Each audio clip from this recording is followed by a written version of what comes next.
Today we're here for the inaugural between Phoenix and Toronto, and with our expansion today, we'll be offering the Phoenix community 2,200 seats per week on Lynx Air. Today's flight offers a connection to the largest metropolitan area in Toronto, in Canada, and we're excited to connect Torontonians to this world-renowned golf destination with beautiful weather and beautiful landscapes. We're excited to provide this ultra-affordable option to connect families, friends, and businesses. Whether your travels bring you to a relaxing getaway, a conference, or to visit loved ones, Lynx will ensure a great flying experience at an ultra-affordable price. Great flying experience is not just about new airplanes and great crews. It's about transparency and communication. Pick and pay what you want and save on the journey. We'll provide you with a great flying experience at an ultra-affordable price. I want to thank the team here at Phoenix Sky Harbor International Airport for their support today, and to all the partners who came out to welcome us. What a warm welcome. Thank you very much.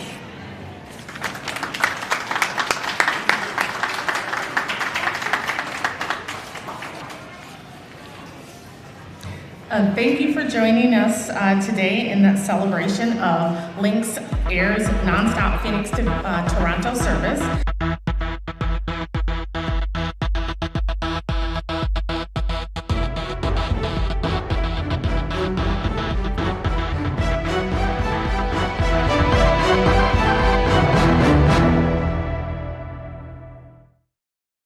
Construction work is underway for the Broadway Curve Improvement Project. We are improving 11 miles of Interstate 10. But many drivers are going too fast in a red zone, leading to crashes, damaging equipment, and slowing everyone down. For everyone's safety, please slow down and pay attention to the road. Remember, you're in an active work zone. Please slow down in our work zone and drive 55.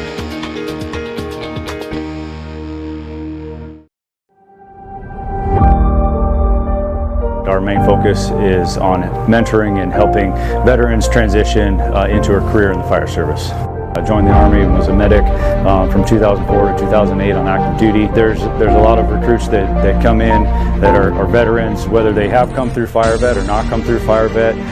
There's a lot of similarities between the military service and the fire service. There's a lot of people that come out of the military that maybe have a little bit of an awkward time transitioning or struggling with kind of readjusting back into civilian life, and the fire service is in some ways is about as close as you can get to some of the aspects of the military. Our meetings right now are currently held at this training facility, so it's kind of neat that as they're getting out of the military, they can step through the gates of the academy and hopefully now set their vision on something that they can look forward to moving forward. We'd like to just say thank you and show our gratitude to the veterans in our community. Whether you know about them or not, they're there. So your service is appreciated by Fire Vet.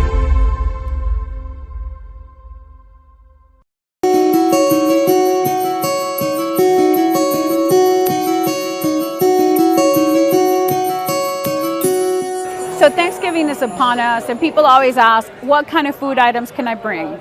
A reminder is that liquids are limited to 3.4 ounces. If you can spill it, spread it, pour it, or pump it, it's limited to 3.4 ounces. Right here we have some food items that you can in fact bring with you. So we have pie, candy, meat sticks, crackers, marshmallows, stuffing that has not been cooked, and hot chocolate that has not been made with milk or water. Potatoes, that's always an item that we get asked a lot about it.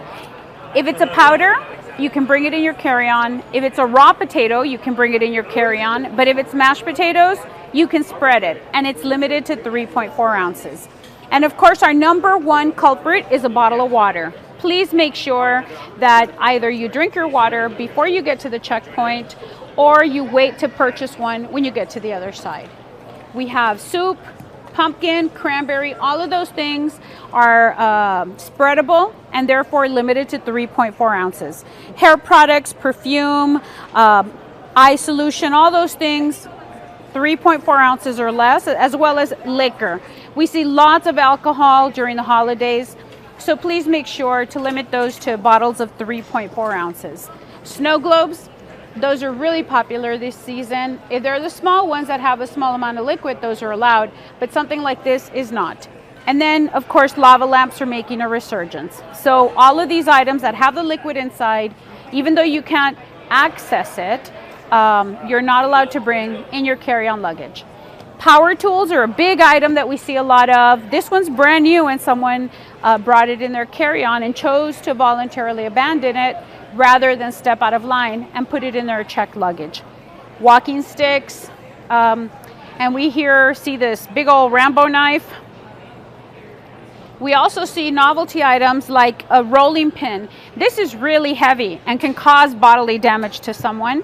We see a rolling pin, again, can be used to harm another individual. And more tools. You know, we see hammers, and this is a heavy, heavy item that, again, cannot be brought in your carry-on luggage. Additionally, we have some that are, you know, novelty items, but also weapons, like this credit card that can be made into a knife. And we have this key that has a hidden compartment that pulls out a knife. So just a reminder that before you start packing, empty out your bag so you know exactly what's in it. Arrive early. And during this time where we're going to have more people, more activity, if you have questions, if you want more information, you can go to TSA.gov. We have a great search engine where it will tell you if an item is allowed in your carry-on or your checked luggage, or you can go to Ask TSA, where an officer will actually respond to your question in an hour or less, anything having to do with travel, security checkpoint, or what you can bring in your bag.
Good morning and welcome to the November 15th Transportation Infrastructure and Planning Subcommittee meeting. I am going to call the meeting to order, and first order of business, the City Attorney will explain public comment. Thank you, Madam Chair.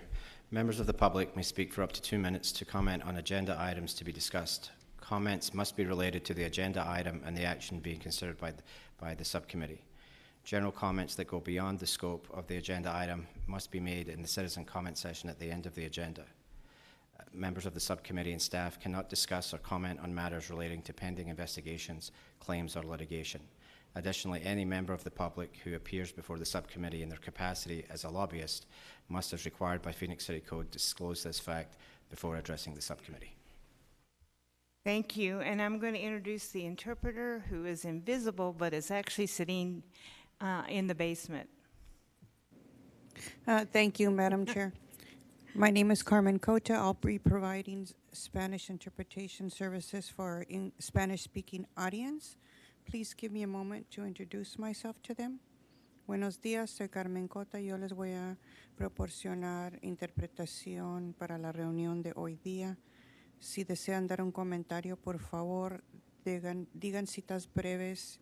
Denme la oportunidad de interpretar y luego sigan con su comentario. Muchas gracias. Thank you, Madam Chair. And thank you. So our next order of business, or our first order of business actually, is approval of the minutes from the October 18th meeting. Do I have a motion? I move. Is there a second? move. I hear a motion and a second. All in favor say aye. Aye. Aye. Motion passes. Motion passes. We have 3 information items today. They're standing information items dealing with Metro Light Rail, dealing with MAG, Citizens Transportation Commission meetings, and freeway program updates. Does any subcommittee member need additional information? Well, then we will move on to item 5. This is the Parks and Recreation Master Plan, and we have been waiting for this for a while. We're really excited to have Cynthia here. You're going to introduce who's with you. Good morning, Madam Chair, members of the subcommittee. We are very excited to be here with you today to provide you with an update on our upcoming master plan process. Today I have Assistant Director Marty Whitfield and Special Project Administrator Felicita Mendoza, who have been part of a much bigger team leading this effort to provide you with the update. Thank you. I'll turn it over to Marty. All right, thank you, Cynthia. I think we're getting the...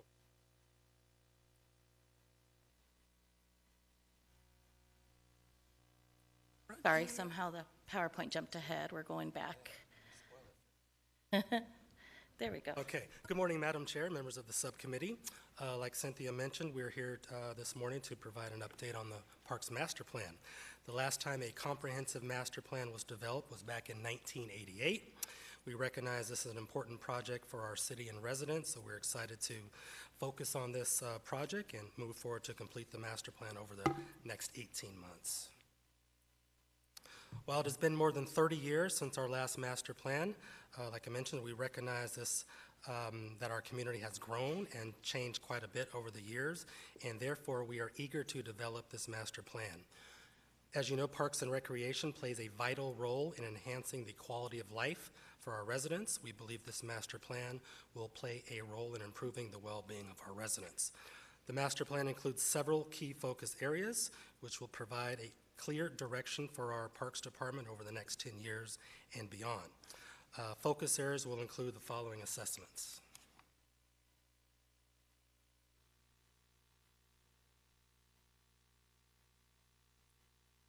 We will assess community demographics and recreation trends to ensure we are delivering quality programs and services equitably across the city. As recreational trends and programs are evolving, this assessment will provide us with direction on how to serve our residents with recreational programs across all communities. Our department will be able to assess changes in recreational trends taking place in our communities and make decisions for future planning. As you know, every community is different. We want to make a plan that offers the right parks amenities, programs, and facilities that benefit and reflect the priorities of our community. We'll be focusing on crime prevention through environmental design, which is better known as SIPTED. We've selected 29 parks for this part of the plan. These parks were selected due to their aging infrastructure. We have parks that were built in the 60s, and evaluating these parks based on SIPTED principles will be beneficial to keep the community safe and enhance our facilities. SIPTED focuses on strategies and recommendations to improve the environment in our parks to prevent crime and increase safety. Some examples can be designing our ramadas that allow for a 360-degree view as opposed to structures that obstruct views. And as you can see from the slide, the ramada on the far left is one of our newer ramadas. This is high and you can see through it.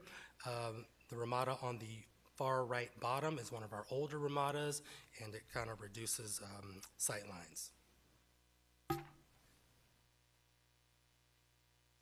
Another principle for SIPTED is improving lighting in visible and non-visible areas in our parks, parking lots, and amenities. As you can see in the first picture, we have people hiding in a non-lit area, which could be dangerous for our law enforcement. In the middle of the screen, you can see 2 pictures where the area lighting in our walkway is very bright, and the playground is also bright, which provides a safe atmosphere and inviting environment for our community. Trees can also be a safety concern if not trimmed. As you can see on the far right, there is one tree that is going into the walkway, and in the far right picture, the tree has been trimmed, allowing for visibility and creating a safer walkway path. This assessment will also identify and prioritize recreational services, amenities, and programming based on community needs. Part of this evaluation is to identify gaps in our park system where we lack programs and amenities and allow opportunities to introduce new programming. The assessment will create a geographical map with program and facility service locations for our community to use as a tool to identify services across the city.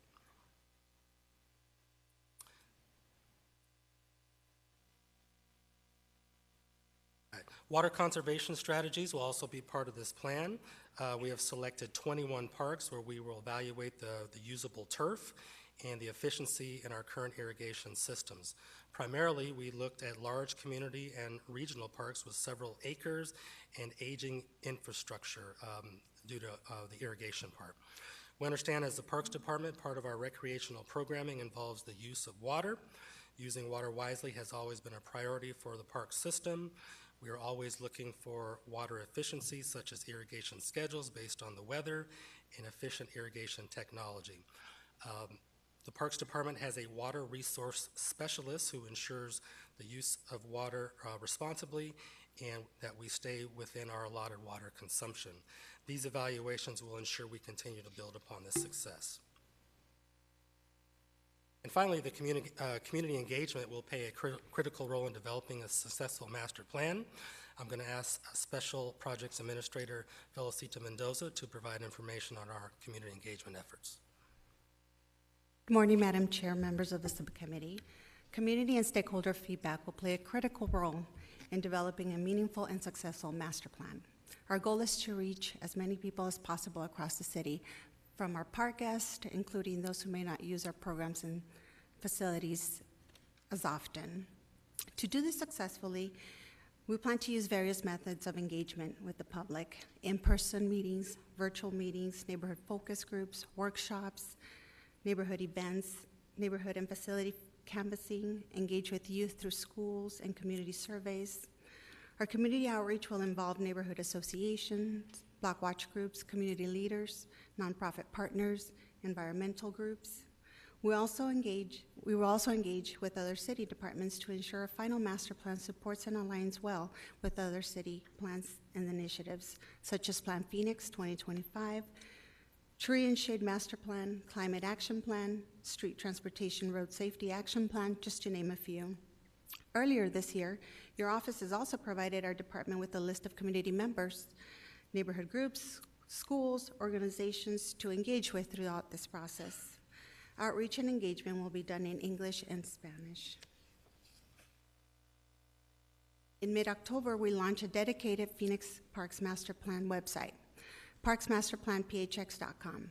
This was a soft launch to check for any issues with the website and for outreach purposes at the GAIN events.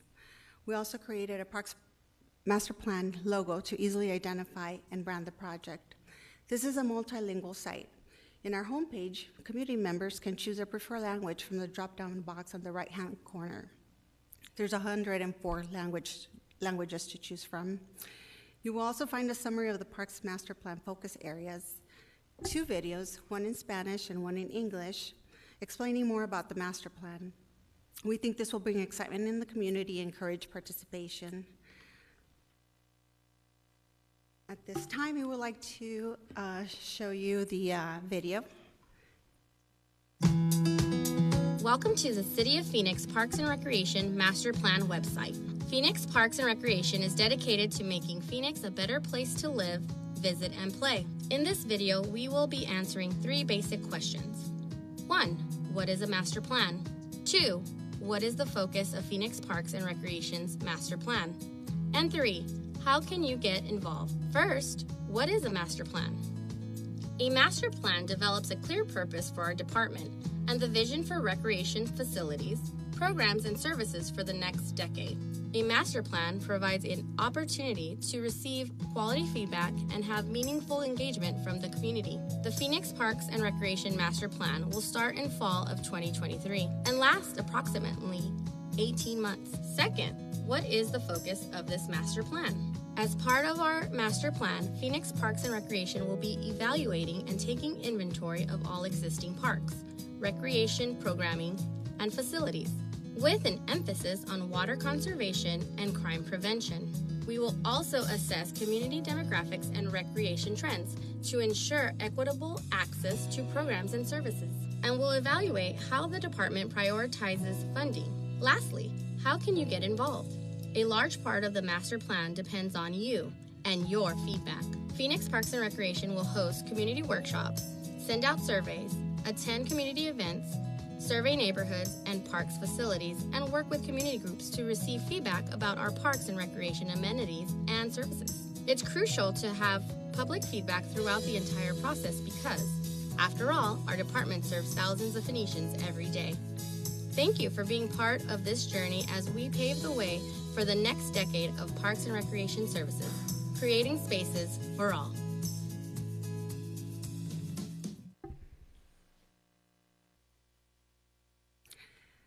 The community will have various ways to participate and provide their feedback.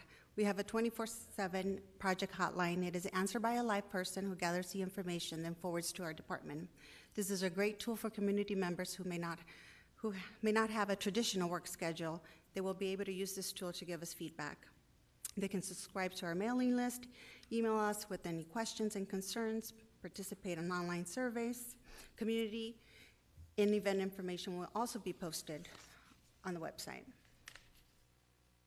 Preliminary community outreach was conducted at the GAIN events. We attended 15 GAIN events, shared information about the upcoming master plan, promoted the website, encouraged the community to fill out the short survey. These are a few photos of the GAIN events at Lindo Park, Central City, Laveen, Sunny Slope, Deer Valley. There's a lot of community events happening in the next few weeks. We will continue to generate awareness with the community about the Parks Master Plan. The formal launch of the master plan will be in the beginning of 2024. Now I'm going to turn it over to Marty.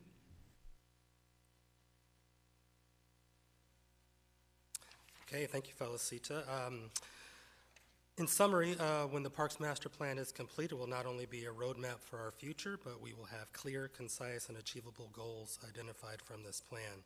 Like I mentioned, we'll fill the gaps in programs and amenities across the city, identify opportunities to upgrade existing parks to make them safe, accessible, and sustainable, introduce new recreational opportunities and amenities across the city to ensure it's equitable for all our communities. And finally, the plan will also allow us to evaluate and prioritize how we utilize our various funding sources, such as the Phoenix Parks and Preserves Initiative, grants, impact fees, and general funds. Talk about the timeline a little bit. Felicita mentioned we had the launch of the master plan website, and then through the end of the calendar year, we will have the 24/7 hotline project phone number for our community to inquire about. In the spring of 2024, we'll have the community meetings, open houses, focus groups, and then the assessments and evaluations by our consultant groups will be complete. And we are anticipating the final Parks Master Plan to be completed in the summer of 2025. That concludes our presentation, and we'll be happy to answer any questions. Thank you. By the way, I was watching Channel 12 this morning about Cave Creek Park, and kudos to you guys. That was such a positive video. I know you were out there working very hard to clean up the area and really activate it. And so parks are important, and clearly the residents around that park wanted help, and you guys really stepped up. So I really appreciate. Thank you, Cynthia. Let all your staff know. We have a few speakers, but is there any questions from the council members? Okay, let's have our speakers. Well, let's start with Jerry.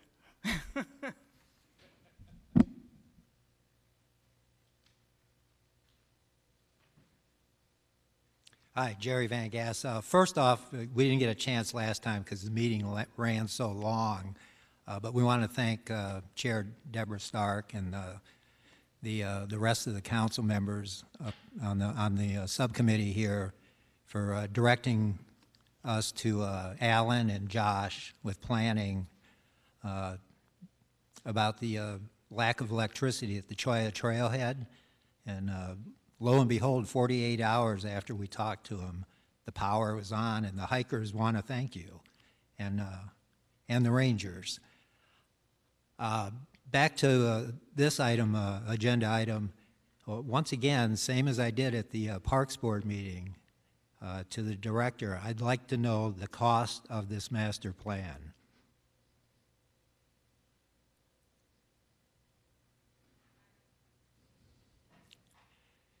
Is this about the Parks Master Plan or The Parks Master Plan. Okay, go ahead, please. Sure, I can answer that. I don't know if you want me to answer at the end so your time doesn't expire, or if you'd like me to do that now.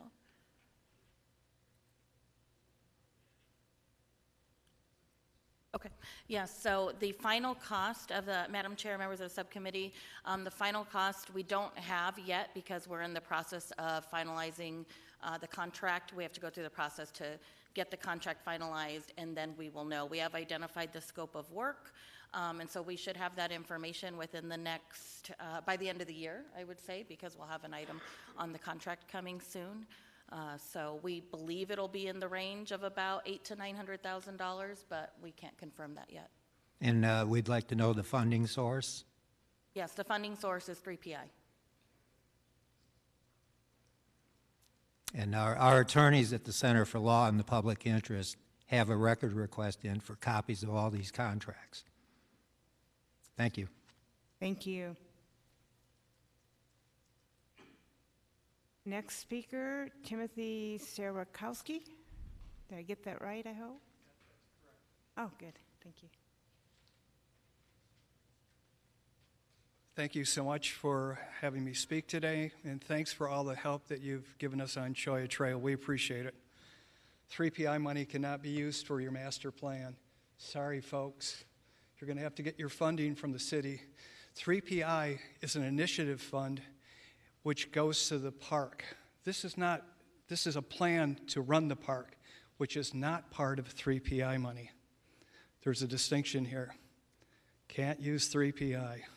I know you guys want to use 3PI, but you can't. This master plan is great if you have people that are going to take care of all the parks.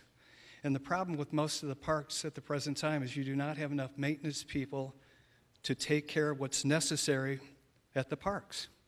So all these great ideas are wonderful, but if you don't have the people to take care of the parks, it's a waste of time, and it's a waste of money.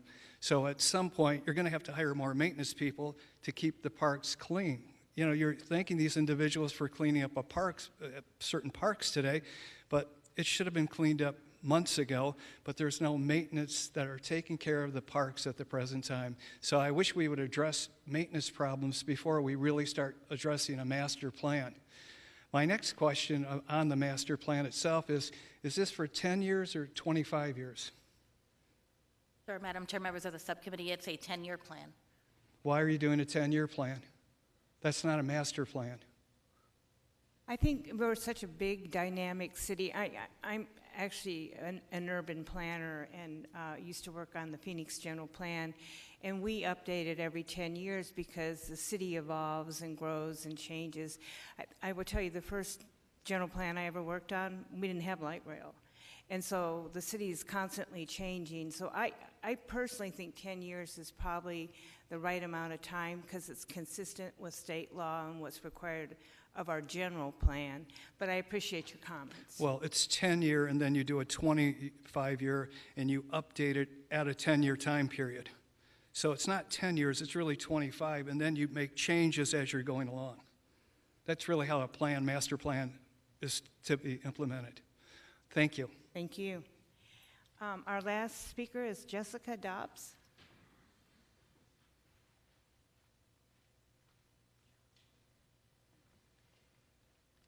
Good morning. I want to reiterate what Jerry said. Thank you very much for cutting through the bureaucratic cobwebs, we'll call them, and finally getting Choya online completely. The hikers are very appreciative, really enjoy having actual moving air inside the the bathrooms with lights and chilled water. So we thank you very much. I'm relatively tech savvy. I've been looking for this website and I can't find it.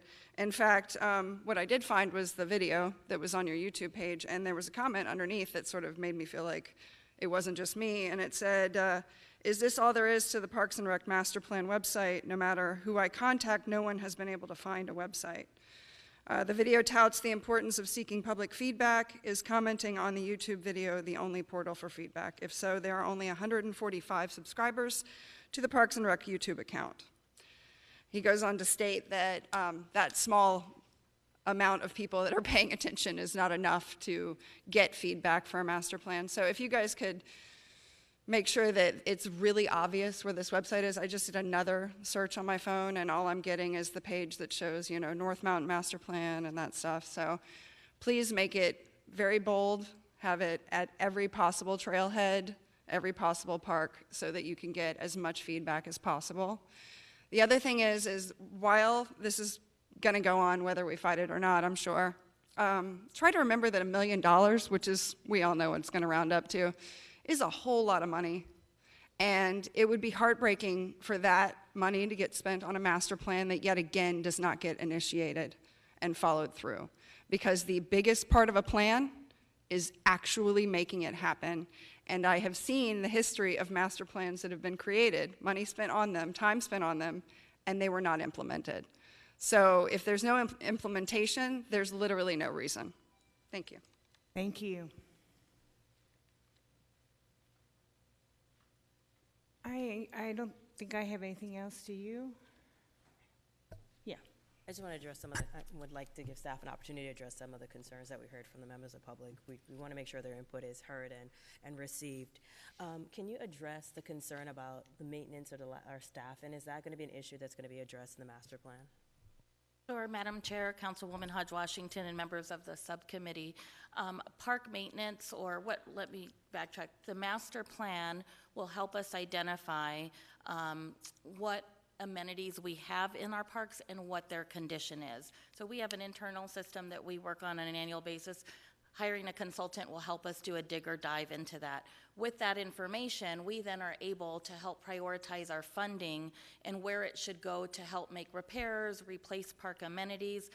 So to some extent, yes, it will help us in terms of making improvements with our parks. In terms of staffing levels and what our needs are to maintain the parks to a certain maintenance standard or level, that I would say is separate and more directly tied to our budget. But all of that information is helpful in looking at what their condition is, and maybe there is an increase or shift of the way we maintain it or service levels needed.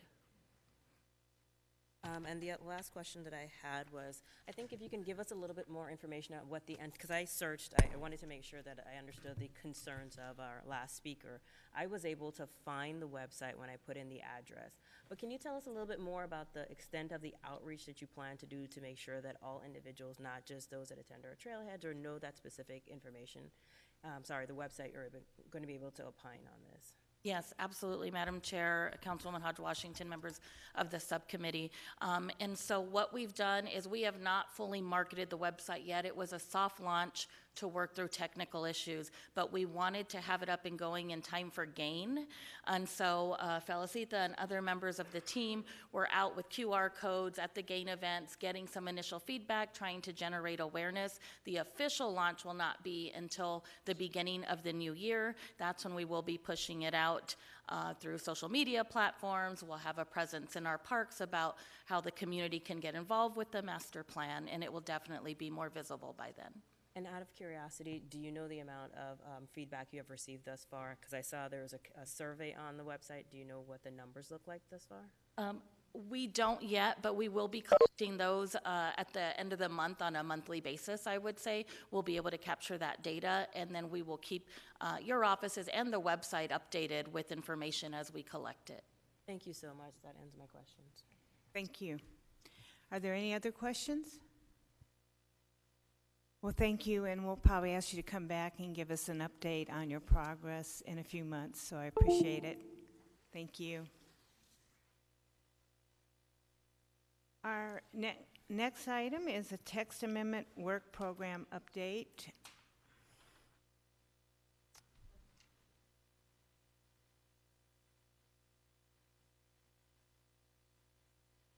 Alan's coming up, and I'll let you introduce the speakers.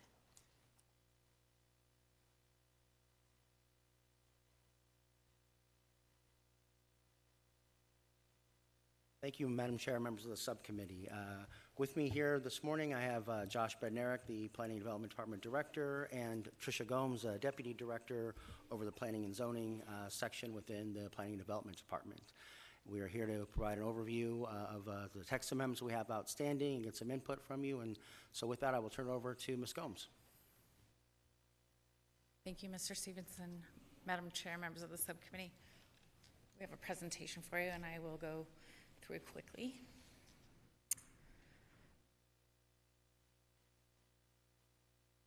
All right. Oh.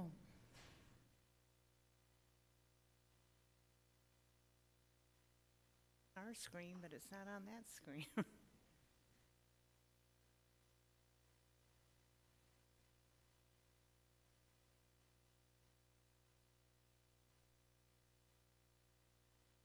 Oh. Thank you, Madam Chair, members of the subcommittee. So yes, we're here to talk about the text amendment work program. There are three main drivers that bring text amendments forward. Obviously, city council and community priorities, legal requirements that come through state law changes or updates to the zoning ordinance, and then privately filed text amendments. As we continue our conversation regarding housing and addressing the Housing Phoenix Plan, we have several text amendments. One that we're currently processing, the parking text amendment, incentive framework for affordable housing and mobile home parks, and conversations regarding additional density in our village cores. Vacant storefront activation, looking at expanding potential uses that have an emphasis on active uses, reevaluating our special permits and use permits for some of those uses, for example, tattoos, massage, looking at parking flexibility, potentially changing that from variance to use permit. And as we have parking conversations around multifamily, commercial has come up as well. And then looking at multifamily development, potentially additional density with some performance measures, location, proximity, things like that. Electrical vehicle charging, looking at definitions and clarification of standards and allowances for those and incentives to install that infrastructure. For climate action, looking to update uses such as solar, making that clear in the zoning ordinance, how those can be applied and located, incentives for sustainable design, as well as healthy food access. For drought and new development, looking at landscape standards, open space preservation, outdoor irrigation efficiency standards, and green infrastructure, low impact development provisions. For food action plan, looking at clarity of where and how agricultural uses are permitted. They're kind of spread throughout the zoning ordinance and making that clear about the primary uses and those accessory uses that go along with agricultural uses. Incentive for farmland preservation. Lighting standards, obviously, when our lighting standards, when they're in our city code and zoning ordinance, it's been several years, so technology has changed considerably about what type of lighting can be used and how it's measured. So that is a big discussion. Downtown code, we've had 10 plus years of being able to implement the downtown code. What works, what doesn't, what can be improved, clarified, added. That process is currently underway now. The baseline area overlay update with the WU code, now with the extension of the southern part of the city and the expansion of the WU code, looking at those conflicts of the baseline area limitations of height with the WU code. These are legal updates. the sign standards to make sure that our code addresses the Supreme Court decision, and as well as looking at our digital conversions for off-premise billboards.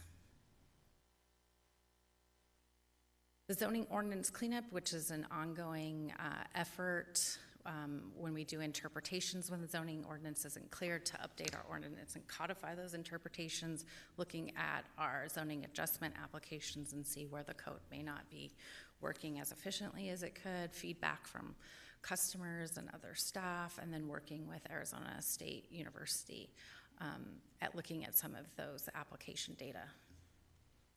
We did a big effort with the accessory dwelling units and cleaning up as well as addressing ADUs with that. And then we have a few privately filed text amendments to deal with marijuana establishments and a few modifications to the downtown code regarding height standards and surface parking lots. That's quite a list. So we have put together a tentative or proposed timeline in how we address all of those initiatives. Certainly looking at staff resources, capacity, timing for public engagement, public process, and all that that entails. As you know, parking reductions, we're coming back in January of next year for the council's consideration. As I mentioned, the downtown code, staff has been working on those modifications, and we're looking at a summer of 2024, bringing that forward. Food action, the winter of 2024, the various housing Phoenix Plan initiatives would look at summer of 2025. There were several text amendments and a lot of discussion, but those can happen simultaneously. Electric vehicle charging, looking at the winter of 2025. Drought and new development, looking at 2026, 2027. And then following kind of a 2-year mark going down all the way through 2030.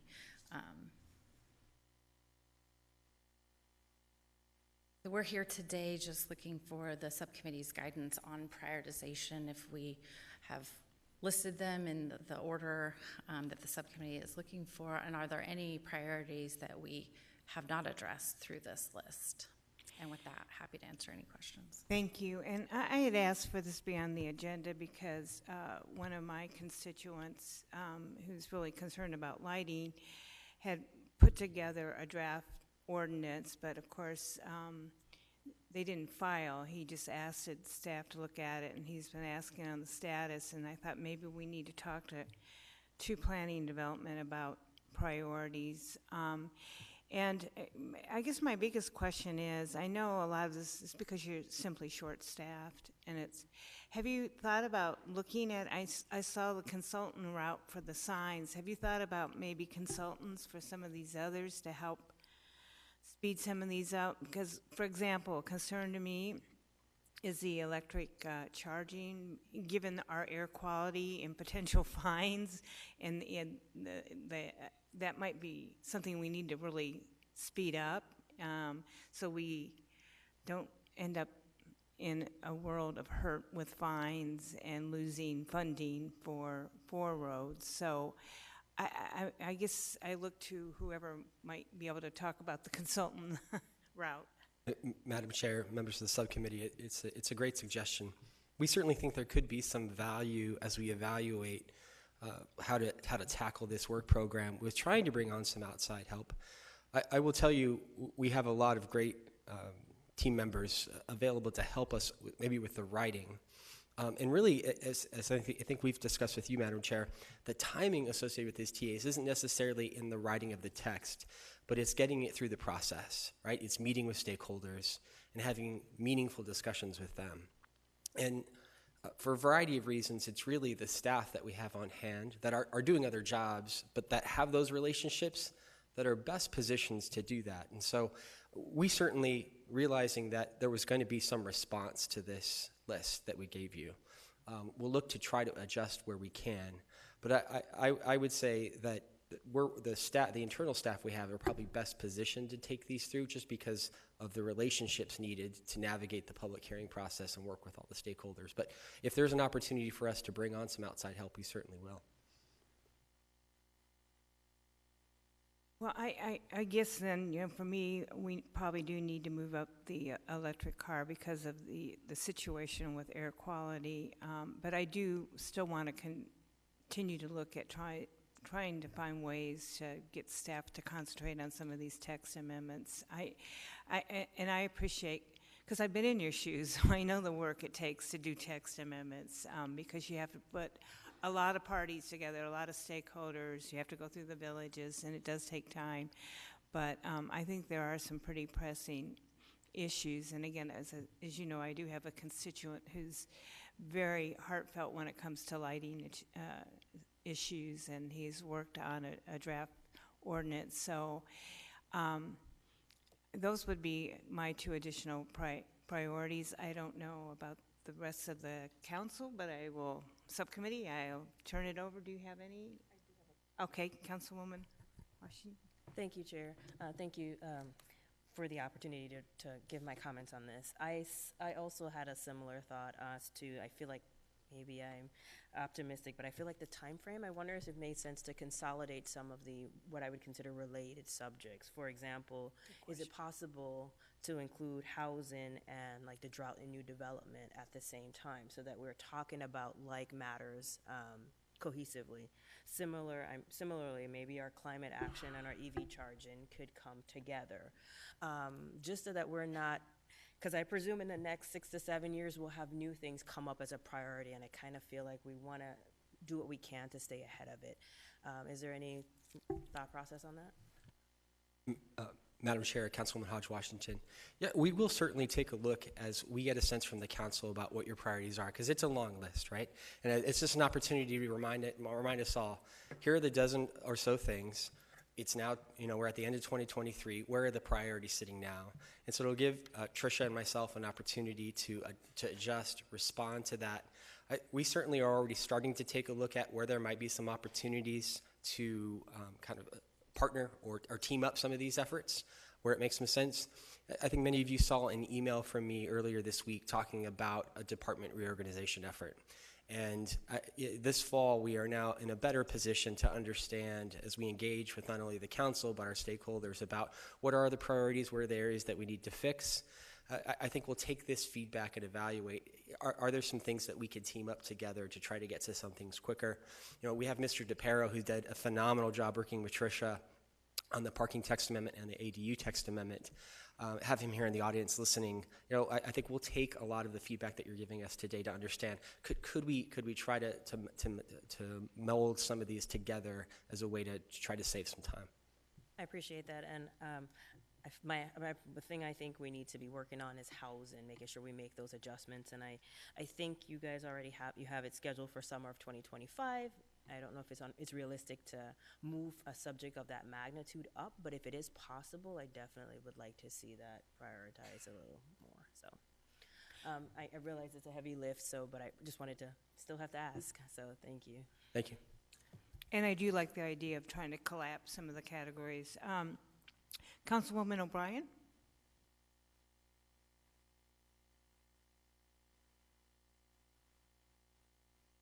Thank you. Thank you, Chair. I'm curious if how many vacancies do we have in your department, or in the department, I guess, in the whole department, or the folks that handle this work?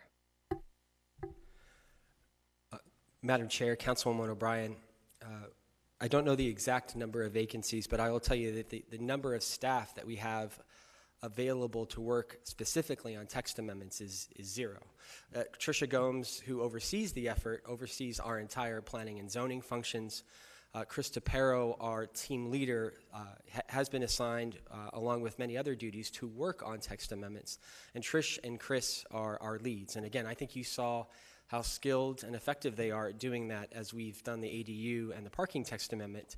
But anybody else that would be working on these would just be on top of their regular duties. And again, we understand that there's a priority for the council. I think there's a desire for the staff team up and work with Trish and Chris and myself on these, but we don't have any dedicated staff that are just solely working on text amendments. I hope that answers your question.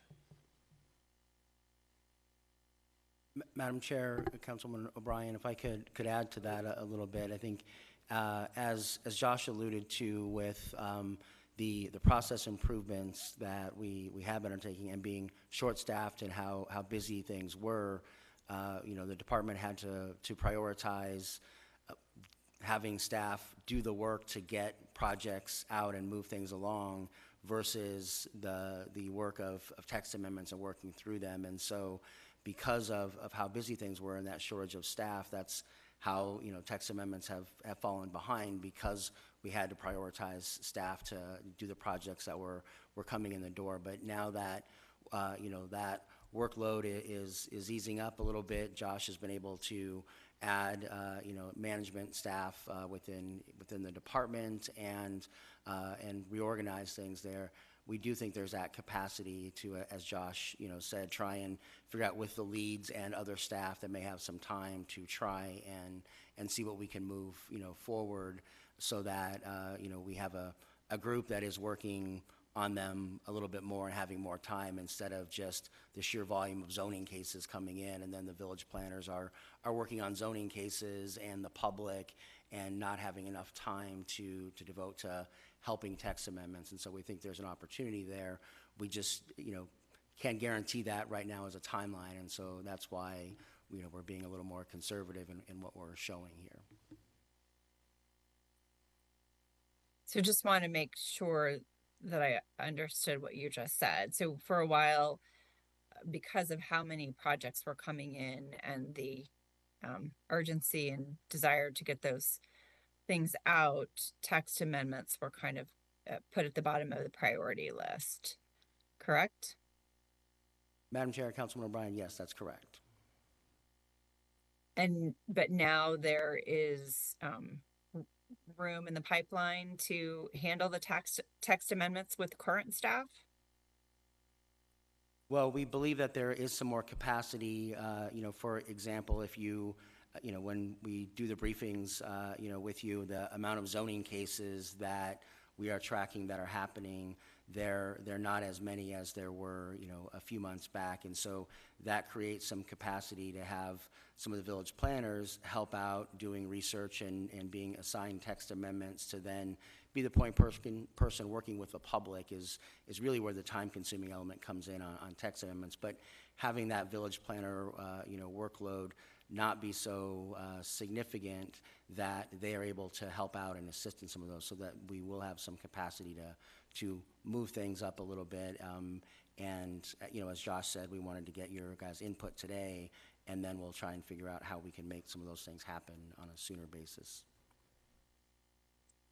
But do we also have vacancies in the department as well? Madam Chair, Councilwoman O'Brien, yes, we have several vacancies on the planning and zoning and the long-range team, which are generally the ones that would be focused on this effort. The update of the zoning ordinance is always traditionally and has to be done by the general fund portion of the department. The majority of the department is funded through the fees that we get through permits. We have several vacancies on the long-range planning team and in the planning zoning team that we're actively recruiting to fill. But those would be the teams working with Trish and Chris on these text amendments. So the staff that works on the text amendments must be funded by the general fund? Yes. And those are the positions that are vacant? Correct. We do have vacancies on the other side of the department as well, but if we're focused on staff associated with the general fund, with text amendments, those would be on the planning side of the department. Madam Chair, Councilwoman O'Brien, I believe the last vacancy rate that I saw, and this is a month or so back, was I think 18%, and it is falling from where it was, but there still is a number of vacancies, and there are on both sides of the department, not just the general fund side as well, but also the development side. Okay. Go ahead. Madam Chair, Councilwoman, the only thing I also add, and I think Chairwoman Stark could add to this, the long-range planning team, there was a time when there was one village planner per each village, right?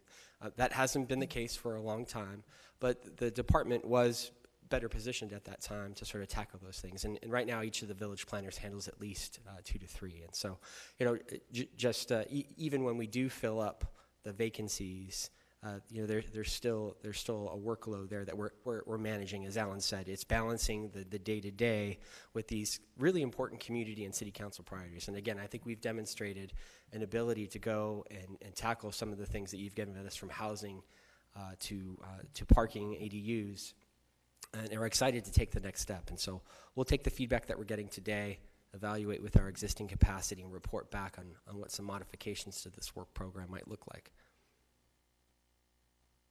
And I appreciate that. Your department has been working incredibly hard, given all the growth and expansion and things coming at the city of Phoenix, fast and furious, with what's going up in the northern part of the city in my district, as well as all over the city. So please don't misinterpret my questions as criticism for the department. I'm just trying to understand better, given the list and the timeframes associated with that list. Could we go back to the prior slide that actually shows that list and those timelines? Thank you so much. I really do appreciate that. And my concern is over the fact that, as my fellow council members have stated, that 7 years out just seems too long for many of these.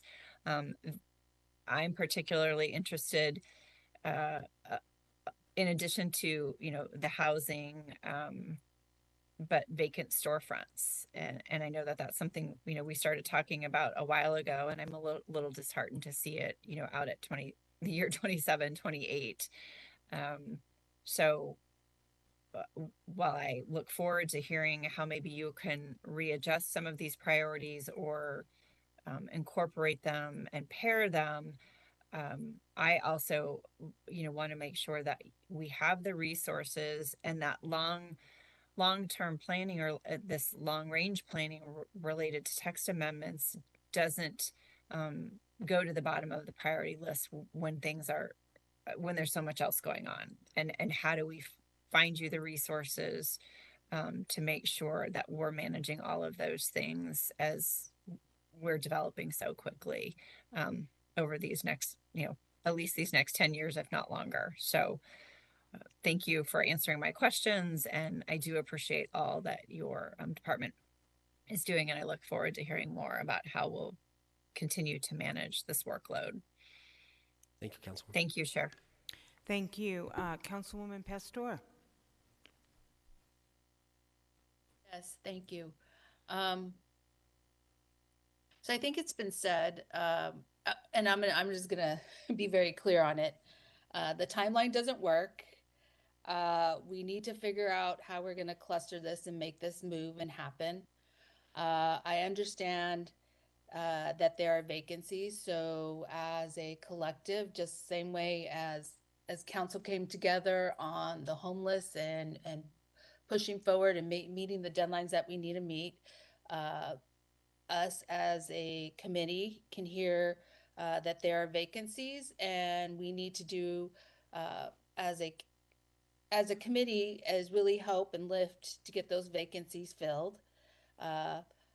My dynamic is the reason why multifamily parking reductions and ADUs moved as quickly as they did was because of state legislature and the possibility of tying our hands.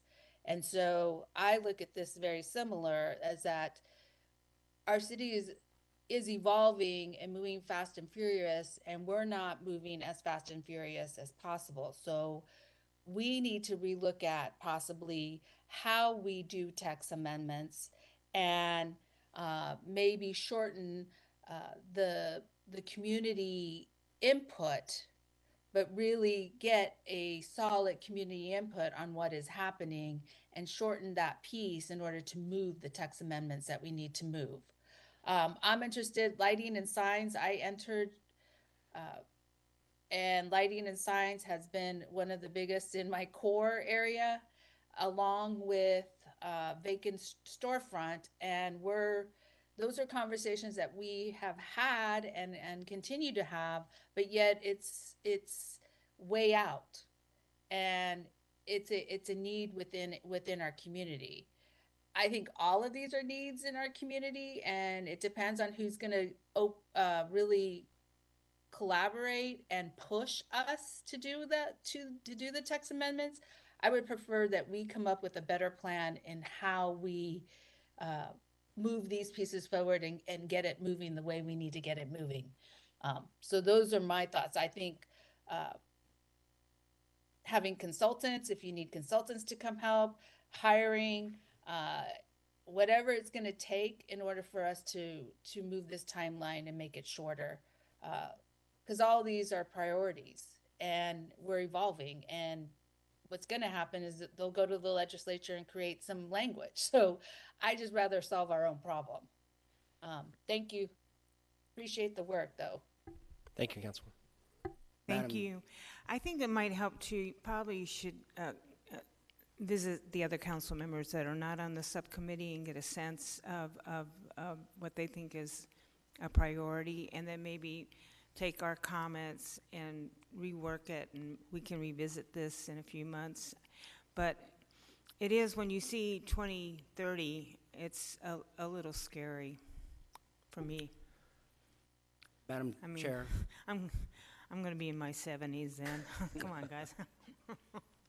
Madam Chair, members of the subcommittee, I would note for subcommittee consideration that there was a time period when there were 2 general fund paid-for positions that just worked on text amendments, and we lost those positions, in the wake of the Great Recession, and that was also when we, started having to pare down all the village planners, so we didn't have one village planner per village area to the current configuration, which is at minimum 2, and about half of them have 3 villages. And so it's that when we had a more robust, text amendment program moving things forward that were addressing some of these, issues, there was general fund money that was there for additional staff within planning and development department on that general fund side that helped move those things forward and created that pool of people, a couple of direct ones, but then the pool wasn't so focused on multiple villages, so they were able to help out on some of these things.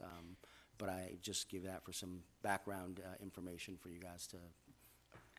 Councilwoman O'Brien has a question. Thank you, Chair. How come the text amendment positions have to be general funded? Madam Chair, Councilman O'Brien, they have to be general funded because the development fund is authorized to pay for positions for people, for staff that are doing the work of actually getting a permit.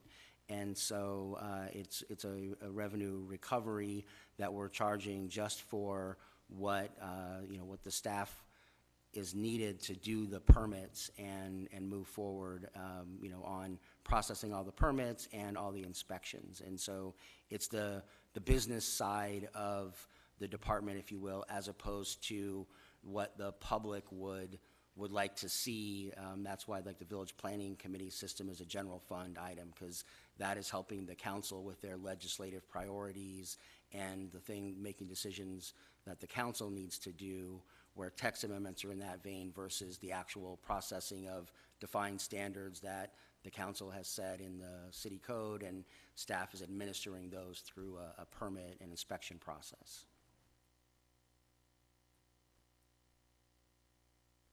Thank you very much. Oh, go ahead. No, thank you, Chair. Okay. Councilwoman Hodge, Washington. Thank you. I just had one follow-up question.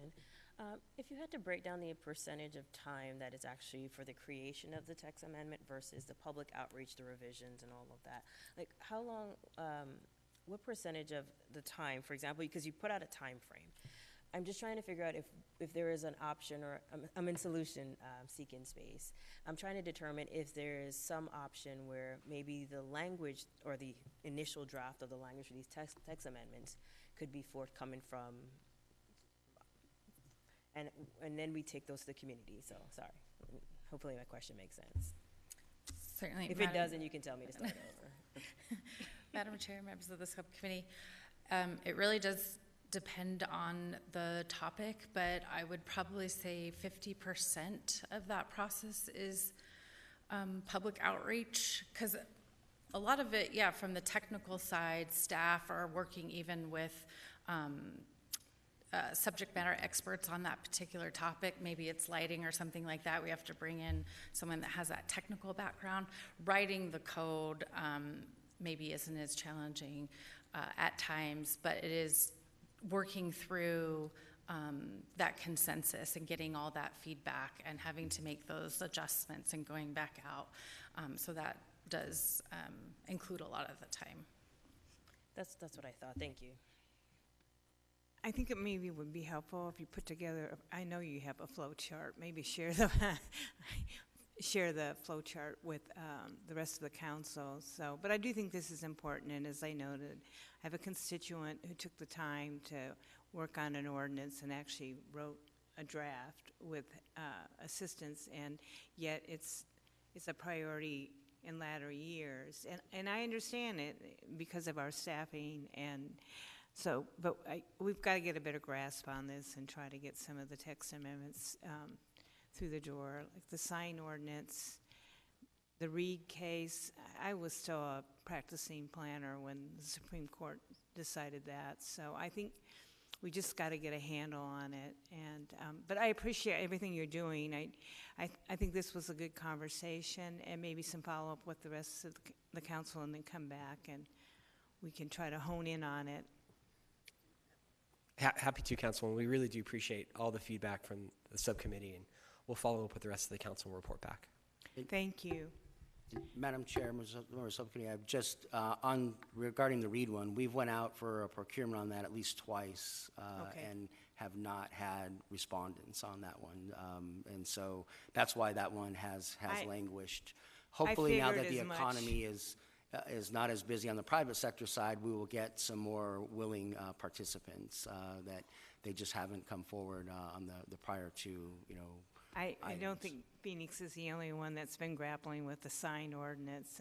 It's a fascinating case. I know as a lawyer you will appreciate what the outcome of that. So, okay, I do want us to get a handle on it, because we do need to start processing. So I do appreciate your time, and thank you so much. And our last item is call to the public, and we have two speakers, starting with Jerry.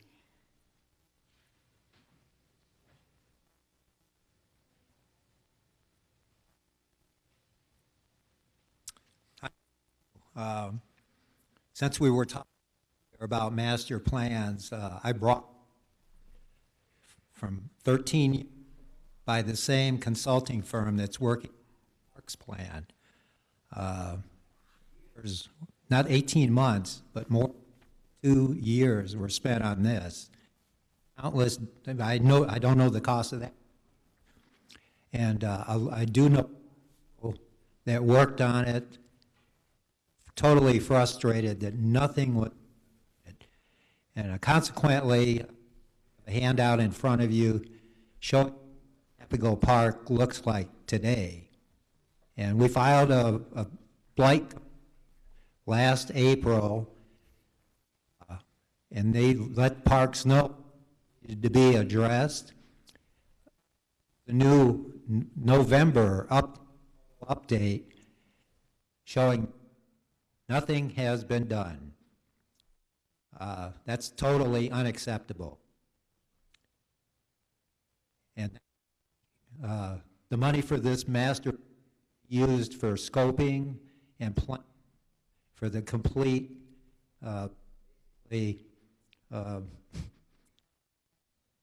it's a reclamation project, not renovation, it's reclamation.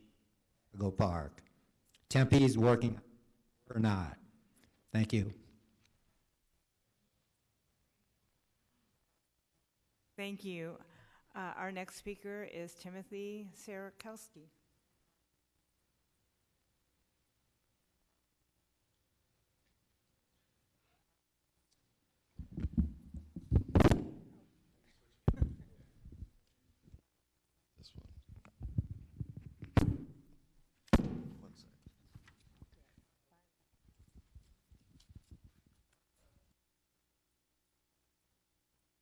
That speaker's been acting up today. I'm sorry. Doesn't like me. I think it's me, and they know I have hearing problems. No, it looks like it's working. Thank you so much for, once again, all the help that you've given us. At the present time, I am requesting this subcommittee to stop usage of all 3PI money for the master plan. We want to see a legal opinion that you can use 3PI money in the way that you are going to use it for a master plan. I've been dealing with 3PI money for many, many years, and it cannot be used for this. So we are now requesting a legal opinion, and then when you submit a legal opinion to us, we will have our attorneys look at it and find out exactly if your usage is correct. I also am requesting at the present time, since we're always doing websites of everything, I want 3PI to have its own website, the same as Scottsdale does. This is an initiative fund. It is not, it is completely different than anything else that the city has. And we would like to see how the money is being spent on a monthly basis. I think this should be pretty easy at this point. We've requested this before, and since it is an initiative fund, which is a different funding source, we want to see how it's being used monthly. It shouldn't be a problem. There's $124 million there. Everyone's talking about a master plan and doing all this other stuff, but they haven't used some of the money the way they should have been using it. So now I think it's time that the public becomes more engaged in the 3PI money itself. They would like to see it, and they want to see how it's being spent. So if we could do something of that nature, and if you can please, at the present time, stop until we get a legal opinion of usage for the master quote plan, that would be wonderful at this point. And then we can go forward after we see your legal opinion and see exactly if it's legal or not. Thank you so much. Thank you. That's all call to public, and we stand adjourned. Thank you.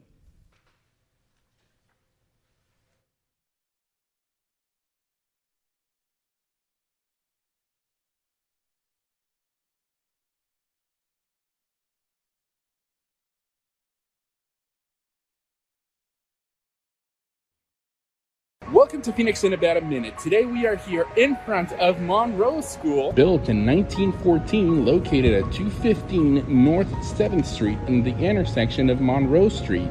Designed by Norman F. Marsh, the building has a beautiful neoclassical style with its dramatic columns with a Corinthian order. The Monroe School served as an elementary school and high school from 1914 to 1972, and later as a Department of Defense recruiting center until 1988.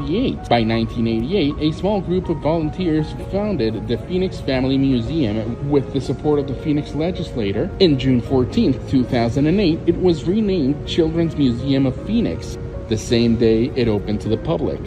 It was added to the National Register of Historical Places on August 26, 1977, and to the Phoenix Historical Property Register in May 1987, later adjusted in March 2004.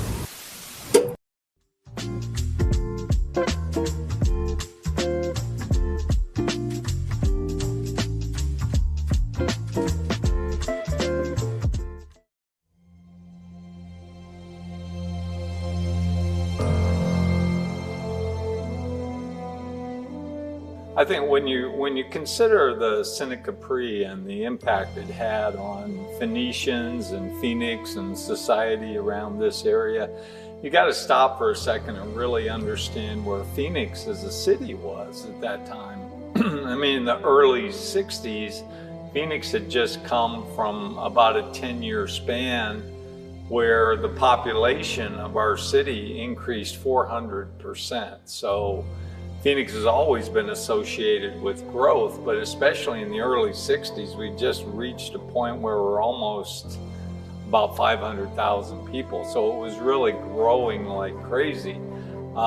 The downtown had shifted, shopping had moved from downtown. Places like Biltmore, where the Cine Capri was, were really booming. The whole Arcadia area, all of that was really growing at a very rapid pace. Movie theaters in town, where they're just on the leading edge of what were called multiplexes, where they're very common now, where you go and there's 10 or 12 theaters in one shopping mall or something, and you have all kinds of choices. Well, that was just beginning. The majority of the theaters were still the single screen, like the Fox Theater, the Orpheum, the Palms Theater. They were single screen theaters. Paramount, Arizona hired a guy named Ralph Haver to design the Cine Capri Theater. They really wanted a one-of-a-kind, massive, very ornate, luxurious theater that rivaled theaters anywhere in the country, and that's what they wanted. They hired Ralph Haver, who at that time was a very prominent architect in Phoenix. He was primarily known for designing homes and residences and different kinds of retail buildings. He wasn't really known for designing and drawing a theater. And so they hired him, and building it starting in about 1964. And the building itself, when it was finished, 16,000 square feet, 17,000 square foot theater, had a big arc, curved entryway, a portico.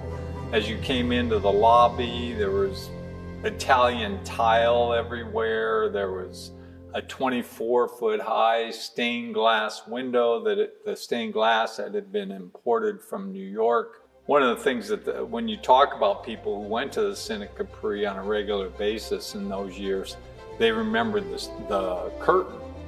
And the curtain was just a massive piece of material, and it was gold, and it swept back, and